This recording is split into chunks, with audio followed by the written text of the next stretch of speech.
Hello students, welcome back to my channel. আশা করি তোমরা সকলে ভালো আছো। আজকে এই ভিডিওর মাধ্যমে আমরা পড়ব ক্লাস 8-এর কোষে দেখি 11, পেজ নম্বর হচ্ছে 112 পাতা এবং দাগ নম্বর হচ্ছে 12 দাগ, 13, 14 এবং 15। এই 4টে দাগের অঙ্ক আমরা এই ভিডিওর মাধ্যমে বুঝবো এবং অঙ্কটা ভালো করে প্র্যাকটিস করব। তাহলে আর সময় নষ্ট না করে আমরা শুরু করছি 12 দাগের অঙ্ক। তো 12 দাগের অঙ্ক কি বলেছে দেখো, আগে অঙ্কটা ভালো করে পড়তে হবে, ঠিক আছে? এই 12 দাগের অঙ্কটা কিন্তু খুব ইম্পর্টেন্ট অঙ্ক। বলছে চিনির মূল্য 20% বেড়ে গেছে। চিনির মূল্য 20% বেড়ে গেছে, তাই চিনির মাসিক খরচ অপরিবর্তিত রাখতে চিনির মাসিক ব্যবহারের পরিমাণ শতকরা কত কম করতে হবে হিসাব করে লিখি। আগে আমায় এই অঙ্কটা ভালো করে বুঝতে হবে, ঠিক আছে? অঙ্কটা কি বলেছে, বলছে প্রথমেই যেটা বলেছে যে চিনির মূল্য 20% বেড়ে গেছে, অর্থাৎ আগে যদি 100 টাকা চিনির মূল্য থাকে, এখন হয়ে যাচ্ছে সেটা বেড়ে 120 টাকা, মানে 20% বাড়ছে। অর্থাৎ 100 টাকায় চিনির মূল্যটা 20 টাকা বেড়ে যাচ্ছে। কিন্তু চিনির মাসিক খরচ অপরিবর্তিত রাখতে চায়। মাসিক খরচ মানে আগে যদি সে 100 টাকা চিনির জন্য মাসে খরচা করতো, তাহলে এই দাম বেড়ে যাবার ফলেও কিন্তু সে কিন্তু 100 টাকাই খরচ করতে চায়। তাহলে দাম বেড়ে যাওয়ার ফলে সে যদি ওই 100 টাকাই খরচ করতে চায়, তাহলে কি করতে হবে? চিনির যে পরিমাণ যেটা লাগতো, তার মাসে যে চিনির পরিমাণ লাগতো, সেই চিনির পরিমাণটা তাকে কমিয়ে দিতে হবে এবং সেইটা শতকরা কত কমাতে হবে আমাকে কিন্তু সেটা বার করতে হবে। তাহলে আমি অঙ্কটা শুরু করছি, দেখো তোমরা বুঝতে পারবে আস্তে আস্তে অঙ্কটা। প্রথমে আমি কি ধরে নেব, যে আগে ধরে নিচ্ছি এটা এটা হচ্ছে কত অঙ্ক? 12 দাগের অঙ্ক। 12 দাগের অঙ্ক ধরি, কি ধরবো? ধরি আগে আগে 100 টাকায় 100 টাকায় আগে ধরে নিচ্ছি যে আগে 100 টাকায় চিনি পাওয়া যেত। চিনি পাওয়া যেত 100 একক, ঠিক আছে? তাহলে কি ধরলাম? ধরি আগে। আচ্ছা, এইখানে একটা জিনিস আমি অ্যাড করে নিচ্ছি, যেখানে মাসিক খরচ বলেছে, তাহলে প্রতি মাসে আমি ধরে নিচ্ছি, প্রতি মাসে আমি ধরি 100 টাকাই খরচ হতো, মানে 100 টাকায় চিনি কিনতাম, কিন্তু 100 টাকা চিনি কিন্তু সেটা পাওয়া যেত কত? 100 একক, ঠিক আছে? প্রতি মাসে সে চিনির জন্য 100 টাকা খরচ করতো এবং সেই টাকায়, অর্থাৎ 100 টাকায় 100 একক চিনি পাওয়া যেত। এইবার কি বলছে? চিনির মূল্য, বর্তমানে চিনির মূল্য 20% বেড়েছে। বর্তমানে চিনির মূল্য 100 টাকা, চিনির মূল্য 100 টাকায় 20 টাকা, মানে 20% বেড়েছে। 20% বেড়েছে, অর্থাৎ আমি কি লিখব? বর্তমানে চিনির মূল্য 20% বেড়েছে, অর্থাৎ 100 টাকায় 20 টাকা বেড়েছে। এটা হলো। এই পর্যন্ত আশা করি বোঝা গেল যে আমি আগে ধরে নিচ্ছি যে প্রতি মাসে 100 টাকা চিনি লাগতো এবং সেই 100 টাকায় 100 একক চিনি কেনা হতো। এবার বর্তমানে কি হচ্ছে? 20% বেড়ে যাচ্ছে, মানে 100 টাকার উপরে সে 20 টাকা বেড়ে যাচ্ছে, তার মানে 120 টাকা দাম হয়ে যাচ্ছে। এবং বর্তমানে কি হচ্ছে? তার মানে 120 টাকায় চিনি পাওয়া যাচ্ছে 100 একক। বর্তমানে চিনির দামটা বেড়ে গেছে, তার মানে 100 একক চিনি কেনার জন্য এখন বর্তমানে খরচ হচ্ছে 120 টাকা। তাহলে কি লিখবো? যে বর্তমানে 120 টাকায় চিনি পাওয়া যায় কত? 100 একক। বোঝা গেল? বর্তমানে 120 টাকায় চিনি পাওয়া যাচ্ছে 100 একক। তাহলে আমার কিন্তু দেখো, মাসে খরচা আগে 100 টাকা হতো, এখানে বলেছে খরচটা, মাসিক খরচটা অপরিবর্তিত রাখতে চায়। খরচ অপরিবর্তিত রাখতে চায়। 120 টাকায় এখন 100 একক চিনি পাওয়া যাচ্ছে, তাহলে আমার খরচটা অপরিবর্তিত, মানে 100 টাকাই কিন্তু খরচ করবে। তাহলে আমার 100 টাকায় কতটা চিনি পাওয়া যাচ্ছে সেটা দেখবো। তাহলে বর্তমানে 1 টাকায় চিনি পাওয়া যায়, 120 টাকায় যদি 100 একক চিনি পাওয়া যায়, তাহলে 1 টাকায় কম একক চিনি পাওয়া যাবে, তাহলে ভাগ করতে হবে, তাহলে 100/120 একক। এইবার আমি বার করব 100 টাকায় চিনি পাওয়া যায়, তাহলে কত বেশি হবে, কারণ 1 টাকায় যা চিনি পাওয়া যায় 100 টাকায় বেশি চিনি পাওয়া যায়, তাহলে 100 গুণিত 100/120 এটা হয়ে গেল। এবার এই 0 0 কেটে গেল, 2 দিয়ে যদি কাটে 2 5 10 আর 2 6 12, আবার 2 দিয়ে কাটলে 2 3 6 আর 2 5 10 মানে 50। এবার এটা গুণ করলে 5 5 25, 250/3 একক। এবার দেখো 100 টাকা খরচ করছি, তাহলে 100 টাকায় কতটা চিনি পাওয়া যাচ্ছে এখন, 250/3 একক, মানে এখন মাসে 250/3 একক চিনি খরচ করবে। এবার ব্যাপার হচ্ছে আগে কত খরচ করতো 100, এখন 250/3 মানে 100 থেকে কমে যাচ্ছে, তাহলে কতটা কমছে, তাহলে বিয়োগ করব, তাহলে 100-র মধ্যে এটা কতটা কমছে, তাহলে 100 থেকে এটা বিয়োগ করব, তাহলে অতএব লিখব যে চিনির মাসিক ব্যবহার কমাতে হবে, কম করতে হবে, চিনির মাসিক ব্যবহার কম করতে হবে, চিনির মাসিক ব্যবহার কম করতে হবে। দেখো আগে 100 ব্যবহার হতো, সেখান থেকে কমে দাঁড়াচ্ছে 250/3, তাহলে কতটা কমছে, তাহলে 100-র মধ্যে এতটা কমছে, তাহলে পার্সেন্টেজ দিয়ে দিলাম।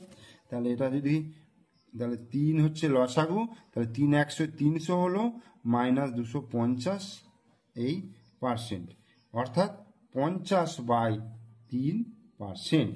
এটাকে যদি আমি পূর্ণ নিয়ে আসি, 3 × 48, 16 পূর্ণ 2/3%, তাহলে চিনির মাসিক ব্যবহার কম করতে হবে এত %, তাহলে এটাই অ্যান্সার। ঠিক আছে, এরপরে দেখো আমরা চলে আসছি, দেখো 13 দাগের অঙ্ক কি রয়েছে, বলছে জল জমে বরফ হলে আয়তন 10% বৃদ্ধি পায়, জল জমে বরফ হলে আয়তন 10% বৃদ্ধি পায়। তোমরা দেখবে যে জল যখন বরফে পরিণত হয় তখন তার আয়তনটা বেড়ে যায়। ঠিক আছে, এই বরফ গলে জল হলে, তখন বলছে বরফটা যদি গলে জল হয় তাহলে আয়তন শতকরা কত হ্রাস পাবে, অর্থাৎ কতটা কমবে হিসাব করে লিখি। তাহলে প্রথমে আমি কি করব, দেখো জল জমে বরফ হলে আয়তন 10% বৃদ্ধি পাচ্ছে, আমি কি ধরে নেব, ধরে নিচ্ছি, ধরি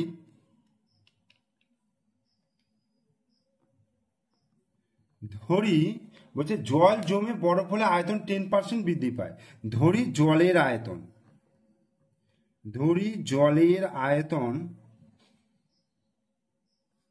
100 সিসি। 100 সিসির কথার অর্থ হচ্ছে আয়তনের একক ঘন সেমি, এটাকে বলা হয়। ঠিক আছে, 100 সিসি মানে ঘন সেমি, সিসি বলতে কাঁচের সিসি বোঝাচ্ছে না, এখানে হচ্ছে আয়তনের একক হচ্ছে সিসি, অর্থাৎ জলের আয়তন হচ্ছে 100 সিসি আমি ধরে নিলাম। এরপরে বলছে জল জমে বরফ হলে আয়তন 10% বৃদ্ধি পায়, জল জমে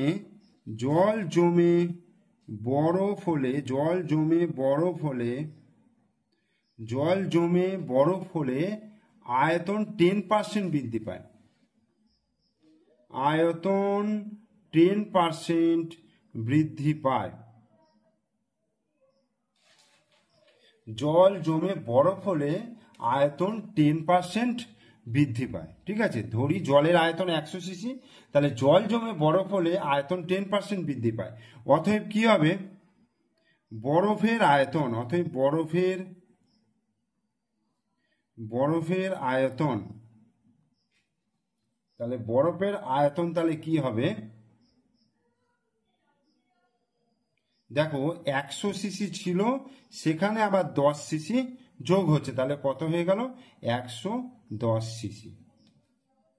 এইবার আমি এটাকে যদি অনুপাতে করি, অনুপাতের নিয়মে, তাহলে আমি সমস্যাটা আগে লিখতে হবে।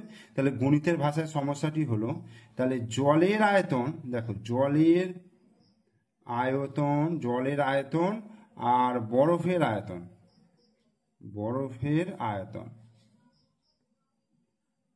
জলের আয়তন যদি 100 সিসি হয় তাহলে বরফের আয়তন হয়ে যাবে 110 সিসি। জলের আয়তন যদি 100 সিসি হয় তাহলে বরফের আয়তন হচ্ছে 110 সিসি। ঠিক আছে, এবার বলছে বরফের আয়তন যদি 100 সিসি হয় তাহলে জলের আয়তন কত আমাকে এটা বার করতে হবে। আমি এটাকে এক্স ধরে নিলাম। ঠিক আছে, এইবার দেখো বরফের আয়তন যদি বেশি হয় তাহলে জলের আয়তনও বাড়বে।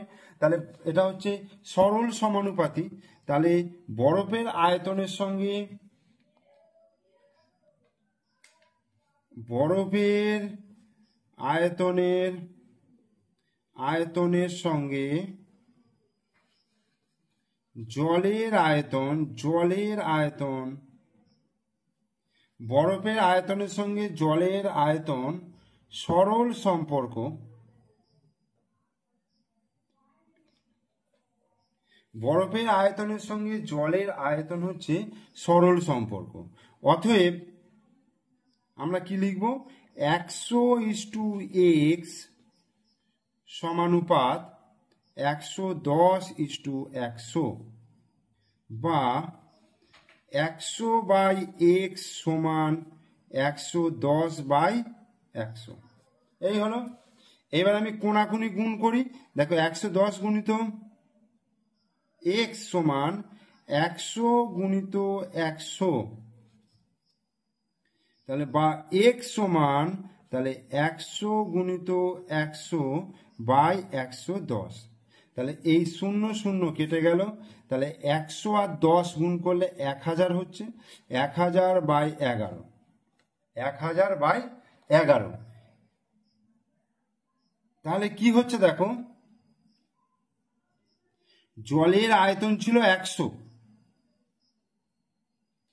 ঠিক আছে, আর এখন এইটা দেখো বেরোচ্ছে কত? 1000/11। এই সরি, বরফের আয়তন ছিল 100 কিন্তু জলের আয়তন বেরোলো এত। তার মানে কতটা হ্রাস পেল? তাহলে লিখবো যে তাহলে আয়তন কতটা হ্রাস পাচ্ছে। অতএব আয়তন হ্রাস পায়, আয়তন হ্রাস পায়, আয়তন হ্রাস পায়। তাহলে আয়তন হ্রাস পাচ্ছে কত? দেখো আগে ছিল 100। ঠিক আছে, সেখান থেকে এখন কত হচ্ছে?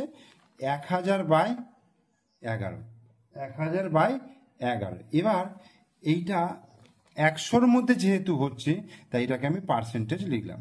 তাহলে এবার 1100 বিয়োগ 1000/11%।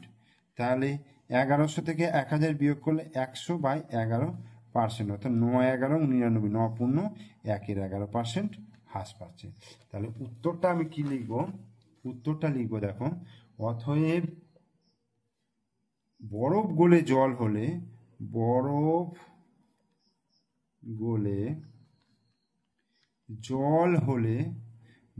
গলে জল হলে আয়তন শতকরা কত হ্রাস পাবে? অতএব আয়তন 9×1=11% হ্রাস পাবে। অ্যান্সার। এরপর আমরা 14 দাগের অঙ্কটা করব। দেখো 14 দাগের অঙ্কটা কি বলছে? বলছে উৎপল বাবু অধিক ফলনশীল ধান বীজ ব্যবহার করায় ধানের ফলন 55% বৃদ্ধি পেয়েছে, কিন্তু তার জন্য চাষের খরচ 40% বেড়েছে। ধানের ফলন 55% বৃদ্ধি পেয়েছে, তার জন্য চাষের খরচ 40% বেড়েছে। আগে উৎপল বাবু তার জমিতে 1200 টাকা খরচ করে 3000 টাকার ফলন পেতেন। 1200 টাকা খরচ করতো, 3000 টাকার ফলন পেতেন। এখন জমিতে অধিক ফলনশীল ধান বীজ ব্যবহার করায় তার আয় কত পরিমাণ বাড়বে বা কমবে লিখতে বলেছে। তাহলে আগে উৎপল বাবু জমি থেকে মোট আয় হতো কত? এই যে মোট ফলন হয়েছে সেখান থেকে খরচটা বাদ দিলাম। তাহলে কি লিখবো? যে আগে উৎপল বাবুর জমি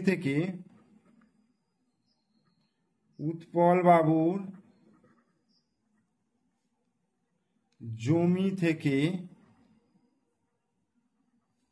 আয় হতো কত, দেখো 3000 বিয়োগ 1200, এত টাকা। 0 0 2 কয় 10, 8 দিতে হাতে 1, 1 রেখে 2 3 1, 1800 টাকা। ঠিক আছে, আগে উৎপলবাবুর জমি থেকে আয় হতো 1800 টাকা। এইবার আগে 1200 টাকা খরচ হতো এবং এখন খরচ বলছে 40% বেড়েছে। দেখো, অতএব চাষের খরচ বেড়েছে, চাষের খরচ বেড়েছে কত টাকা, আগে 1200 টাকা খরচ হতো, তার কত পার্সেন্ট, 40% বেড়েছে। তাহলে 1200 গুণিত 40/100, 0 0 এই 0 0 কাটলো, তাহলে 12 আর 4 4 12 48, 480 টাকা। ঠিক আছে, তাহলে চাষের খরচ কত বাড়লো, 480 টাকা, চাষের খরচ বাড়লো 480 টাকা। তাহলে এখন, অতএব এখন চাষের খরচ, এখন চাষের খরচ কত, এখন চাষের খরচ হচ্ছে 1200 যুক্ত 480, তাহলে 12 আর 4 16, 1680 টাকা। তাহলে এখন চাষের খরচ হচ্ছে 1680 টাকা। এবার কি বলছে যে ফলন কত ছিল, 3000 টাকা, আর 55% বৃদ্ধি পেয়েছে।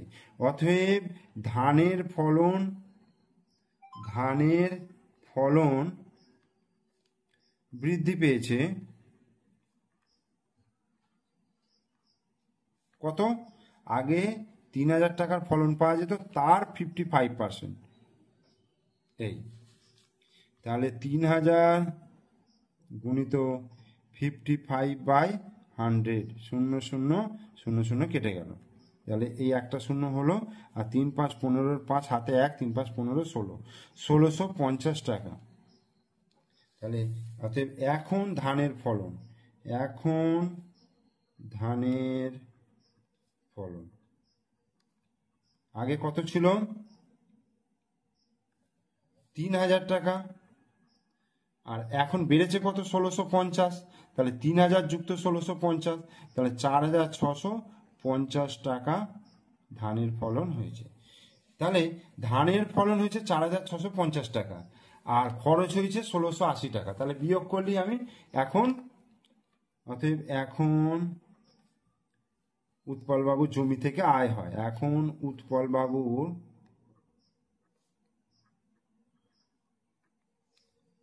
জমি থেকে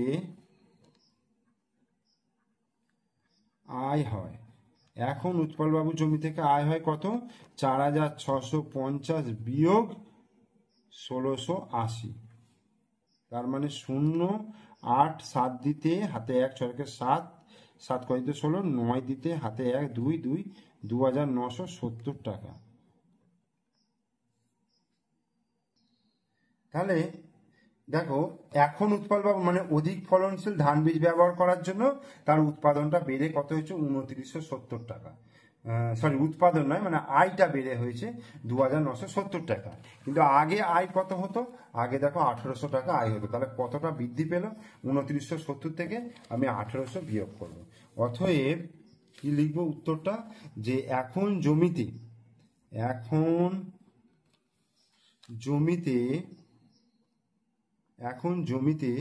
অধিক ফলনশীল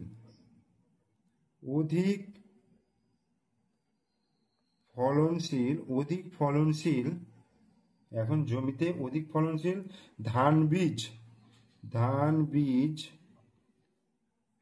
ব্যবহার করায়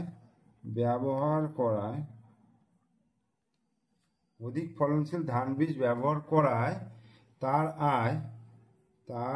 আয় বৃদ্ধি পেয়েছে বা বাড়বে, তার আয় বৃদ্ধি পেয়েছে 2970 - 1800, তাহলে এটা বিয়োগ করলে কত হবে? 1170 টাকা অ্যান্সার। ঠিক আছে, তাহলে অধিক ফলনশীল ধান বীজ ব্যবহার করার জন্য তার আয় বৃদ্ধি পেয়ে কত হয়েছে? বৃদ্ধি পেয়েছে কতটা? 1170 টাকা বৃদ্ধি পেয়েছে। এরপর আমরা চলে আসছি 15 দাগের অঙ্ক। 15 দাগের অঙ্ক কি বলছে? যে একটি বিধানসভা কেন্দ্রে ভোটারদের 80% ভোট দিয়েছেন এবং বিজয়ী প্রার্থী প্রদত্ত ভোটের 65% ভোট পেয়ে নির্বাচিত হয়েছেন। তিনি মোট ভোটের শতকরা কত ভোট পেয়েছেন হিসাব করে লিখি। একটি বিধানসভা কেন্দ্রের ভোটারদের 80% ভোট দিয়েছেন। ঠিক আছে, ভোটার মানে যতজন লোক ভোট দেবে। ঠিক আছে, এবং তার মধ্যে বলছে 80% প্রদত্ত ভোট, মানে যে ভোটটা দিয়েছে। তারপর বিজয়ী প্রার্থী বলছে প্রদত্ত ভোটের 65% ভোট পেয়েছে। তাহলে আমি ধরে নেব মোট ভোটার সংখ্যা 100 জন। ধরি, দেখো এই অঙ্কগুলো এক্স দিয়েও করা যাবে। ঠিক আছে, 100 দিয়ে করলে খুব সহজে উত্তরটা বেরিয়ে যাবে, কিন্তু এক্স দিয়ে করলেও এক্স দিয়ে করাটাই কিন্তু উচিত, কারণ এক্স দিয়ে করা মানে একটা জেনারেল ফর্ম, সাধারণভাবে তুমি ওটা এক্স দিয়ে করতে পারো। আর 100 দিয়ে করা মানে একটা পার্টিকুলার কেস, একটা নির্দিষ্ট সংখ্যা হয়ে যাচ্ছে। ঠিক আছে, তবু এক্ষেত্রে তোমাদের 100 দিয়ে করলে কোনো অসুবিধা হবে না। ধরি তাহলে মোট ভোটার সংখ্যা, মোট ভোটার সংখ্যা, তাহলে মোট ভোটার সংখ্যা কত? 100 জন। মোট ভোটার সংখ্যা 100 জন। এবার বলছি কতজন ভোট দিয়েছে? 80% ভোট দিয়েছে। তাহলে প্রদত্ত ভোটের সংখ্যা, অতএব প্রদত্ত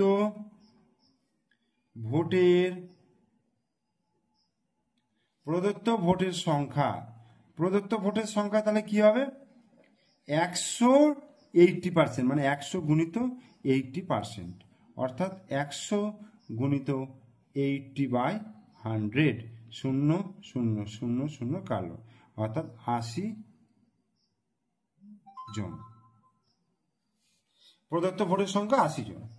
এবার বা 80 জন লিখলে হবে না, এখানে 80টি লেখো, যে প্রদত্ত ভোটের সংখ্যা, ওখানে ভোটার সংখ্যা একই ব্যাপার। তো প্রদত্ত ভোটের সংখ্যা 80টি হয়ে গেল। এবার বলছি বিজয়ী প্রার্থীর ভোটের সংখ্যা। বিজয়ী প্রার্থীর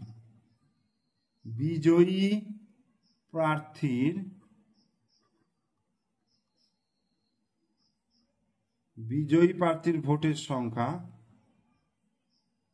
কত? বিজয়ী প্রার্থীর ভোটের সংখ্যা হচ্ছে 80 গুণিত কত পার্সেন্ট বলে দিয়েছে? কত পার্সেন্ট? 65% ভোট পেয়েছে, মানে প্রদত্ত ভোটের 60, মানে প্রদত্ত ভোট তো 80টা হলো, তার 65%, তার মানে 80 গুণিত 65/100। এবার 5 দিয়ে কাটলে 5 দুগুণে 10 20, আর 5 13 65, আর এখানে 20 দিয়ে 80কে কাটলে 4। ঠিক আছে, 4 20 80, তাহলে 4 13 কত হয়ে গেল? 52টি। বিজয়ী প্রার্থীর ভোটের সংখ্যা হচ্ছে 52টি। এবার এখানে কি বলেছে? তিনি মোট ভোটে শতকরা কত ভোট পেয়েছেন। দেখো 100টা আমি ভোট ধরেছিলাম, সেখানে 52টা ভোট পেয়েছে, তার মানে কি? অর্থাৎ তিনি মোট